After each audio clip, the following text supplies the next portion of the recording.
bwe mutaatuule wansi gwe n'omuntu woyo gwe mwakkiriziganya okukola obufumbo obwo tebusobola kukola. So tutegeeza ki nti ultimately ekintu ekijja okutandika ku lugendo olutuufu olubatuusa ku bufumbo ddala obuleeta sakiina kijja kuba kitandika na mpuliziganya, mwogerezeganye n'omuntu ogwo wasalawo okufumbirwa.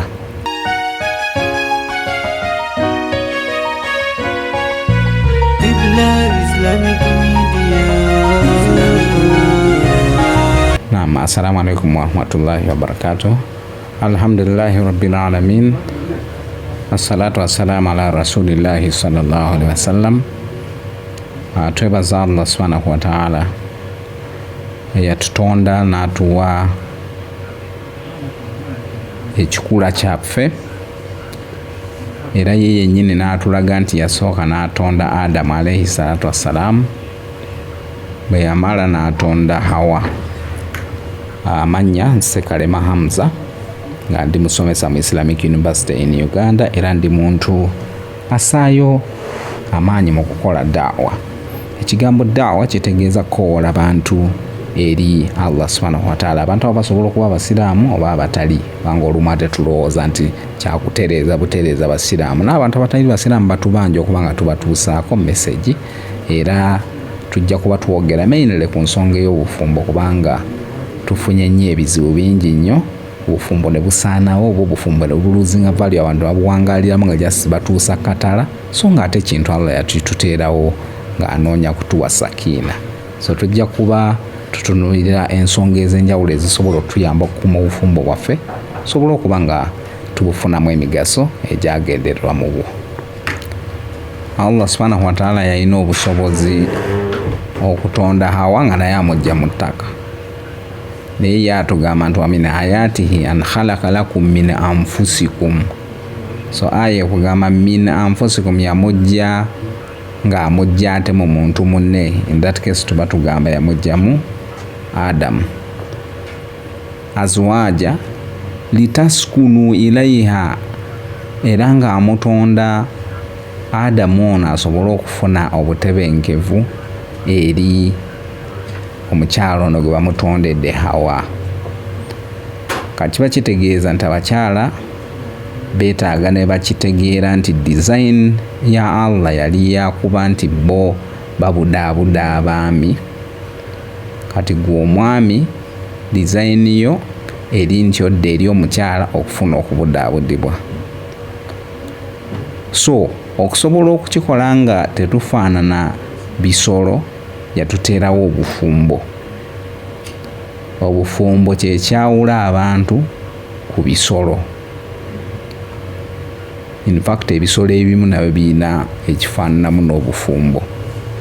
Ebinyonyi ebimu osanga nga bisobola okuwangaalira awamu bibiri bwe biti paka we birifa, oba ne beebeera nga nkoko ng'erinayo enkoko endala enkazi zeewangala nazo nga zeezo zeewangala nazo, meaning ne mu bisolo waliwo ebiina ku magezi ate agasinga abantu ababeera beegattira mu mbeera y'okuba nga si bafumbo, kubanga Allah already ffe yatusukkulumya bw'atugamba nti walakad karramna bani Adam, ffe yatuwa ikram, yatuwa ekitiibwa, so tusaana ne tukikuuma.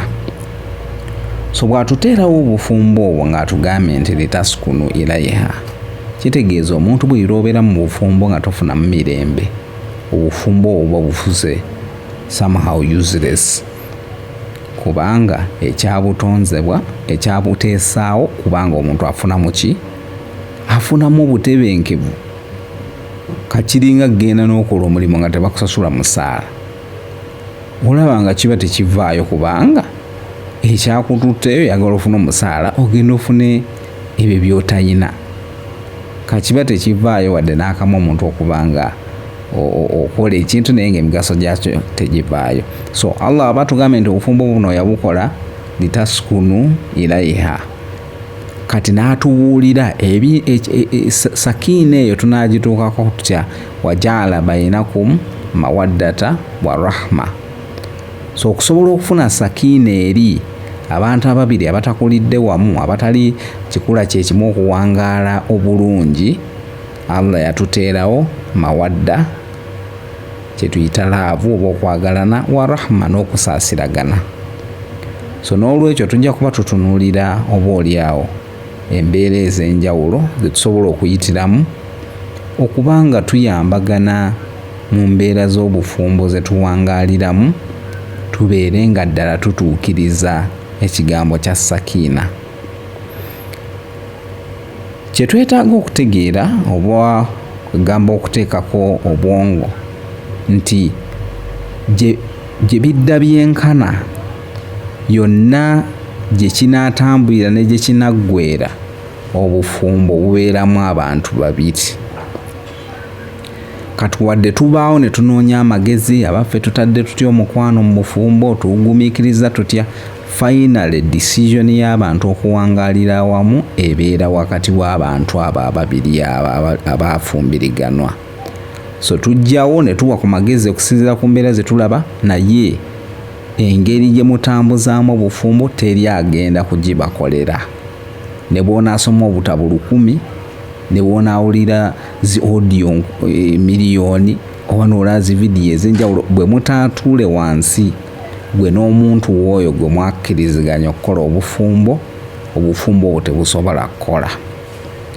So tutegeeza ki nti ultimately ekintu ekijja okutandika ku lugendo olutuufu olubatuusa ku bufumbo ddala obuleeta sakiina kijja kuba kitandika na mpuliziganya, mwogerezeganye n'omuntu ogwo wasalawo okufumbirwa.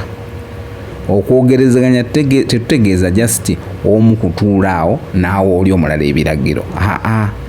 Kalaye wawo n'embeera endala olumu gye twerimba nayo, mbu oli ajje ne lisiti mbu byatayagala, musimanyi abisomera oli. Okwo si kwe bayita okuwuliziganya. Okuwuliziganya kitegeeza nti buli omu ayogera ekikye ne mutuuka ku nzikiriziganya, so si buli omu kusomera munne mateeka ge.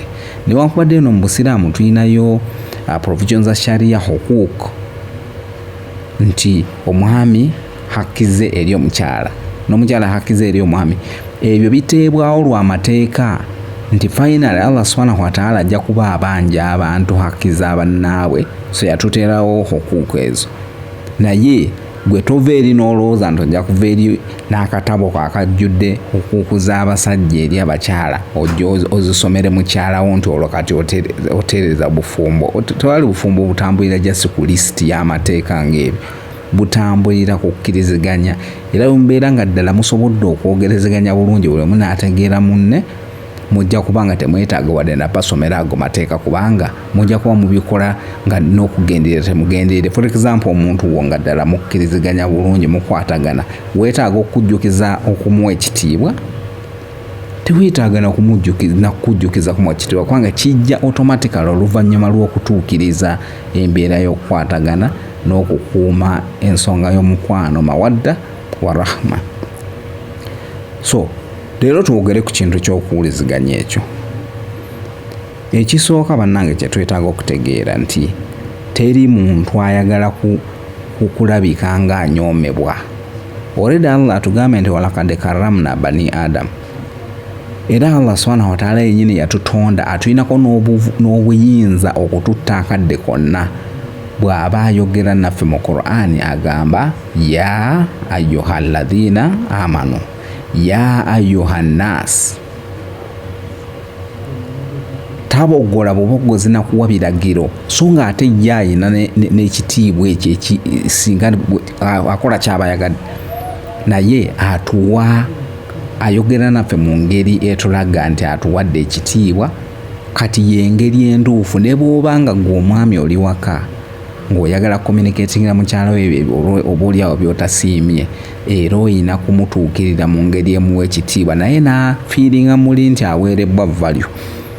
Otherwise olumu ffe tujja nga tulowooza nti ozze kuwa biragiro, kumbe oli omuntu gw'owa ebiragiro tomuyinaako buyinza, wadde gw'ogamba nti oli bbaawe. Naye jjukira Busiraamu ate bwo unlike Obukatuliki obugaana abantu okwawukana, bw'Obusiraamu omukyala oba omukyala omuta asobola okwawukana naawe.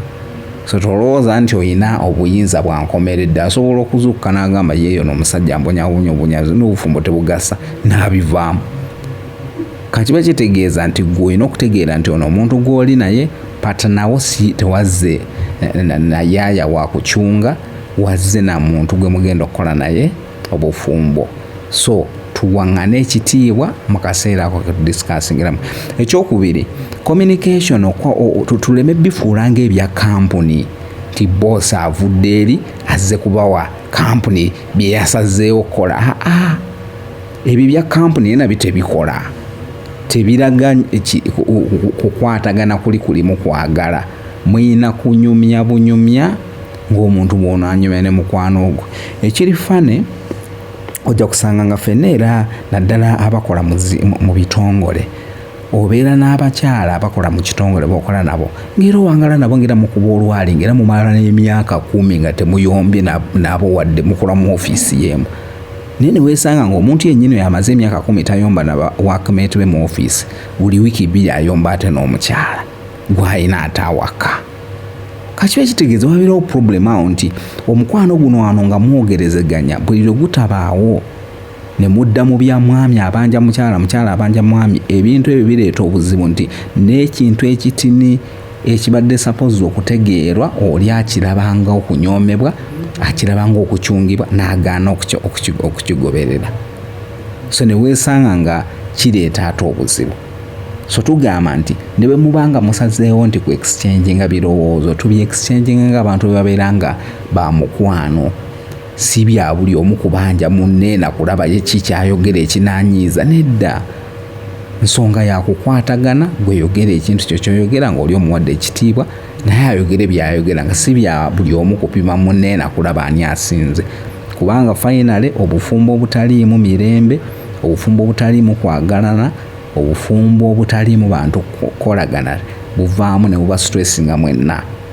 Ate wasi still bwe mwerimba nti mwawukana okujyawo nga ddala mubadde temwagalana, naye bwe mubadde muwadde n'akalaba akatandikirwako ne bwe mwawukana mubeerawo nga muli confused, abamu atuuka n'okufumbira walala ayina asigala ng'omutima ate guli eno gye yava ayongera kwonoona bwonoona. So tulina kukikola mu ngeri nti tu discussinga ne tuwaŋŋana amagezi ne tuwaŋŋana ebirowoozo byaffe. Ne bwebeera complaint ogireeta mu ngeri nga tejja kuleetawo ate embiranye. Abasinga obungi bakwadvisinga nti singa oleese complaint, omukyala for example akomawo leeti awaka, teweetaaga ate kufumbawo musango gwa komawo leeti. Gwe nnyonnyola bunnyonnyozi ekibi ekiva mu kudda leeti. Kati for example oyinza okugamba nti munnange buli lw'okomawo leeti nze ate neesanga ate nange neebase leeti nennemwa n'okuzuukuka okusala tahajjud. Kati meaning tolina musango gw'otaddewo gw'oyogedde bwogezi ebibi ebiva mu kino omuntu kyakoze. Kati omuntu kimwanguyira okurespondinga na adjustinga compared ku tolina mpisa okomawo leeti. Kati oli olw'omusango gw'omutaddeko atandikira mu ango yakuresistinga na kugaana kimugambibwa, ne weesanga nga tosobola kutuukiriza mugaso gwakyo. So communication wakati wammwe tugambye tugikuume ng'eri simple, just bantu kunyumya, si kusomeragana mateeka. Mateeka weegali gatuyamba mu kulamula, naye wano nga muli mu bufumbo temunoonya nnyo byakwesomera mateeka, kubanga amateeka already weegali naye nga byegoogera byebintu ebirina kiro ebiva mu bantu ng'olredde bakwatagana. Era ojja kusanga nga amateeka ago kizibu nnyo okusanga nti ab'omukwano ababiri just guno omukwano gwa bulijjo bali mu kwesomera amateeka. Usually tebeesomera amateeka naye batuukiriza ebirungi ebiri wakati waabwe olw'okuba balina ekyo ekibagatta. So bwe baba nga abantu abatalina na kibakyalinga ky'amaanyi just mukwano basobola okukuuma emirembe, buli omu n'asanyusa munne ne bawangaala emyaka n'emyaka. Lwaki abafumbo kitulema? So tutuukirize ensonga eyo communication. Ate tucommunicatinga ku buli kimu. Budget y'awaka communication. Abaana banaasomerawa communication.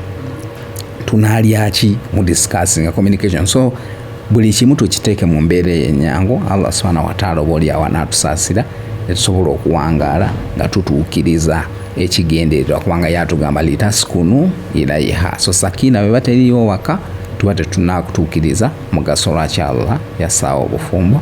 Assalamu alaikum warahmatullahi wabarakatuh.